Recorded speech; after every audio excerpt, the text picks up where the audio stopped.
Guys, তোমরা সবাই কি করছো? আমি তখন ডিউটি থেকে আসলাম। ডিউটি থেকে আসতে মানে বন্ধু বললো এক জায়গায় ঘুরতে যাবে, তাই বেরিয়ে যাই। কোথায় যাচ্ছি, কিভাবে যাচ্ছি, ভিডিওতে পুরো দেখাবো তোমাদের।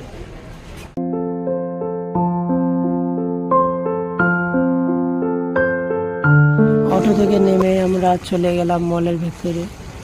গিয়ে দেখতে পেলাম কত সুন্দর একটা ঝর্ণা, সত্যি অপূর্ব দৃশ্য।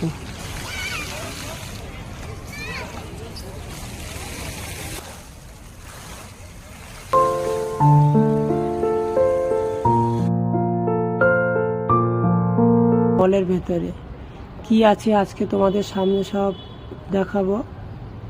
ভিডিওটা স্কিপ না করে তোমরা দেখো, আশা করি তোমাদের ভালো লাগবে। আর আমি এই মলে প্রথম এসেছি আমার জীবনে। ক্যামেরা একটা নিয়ে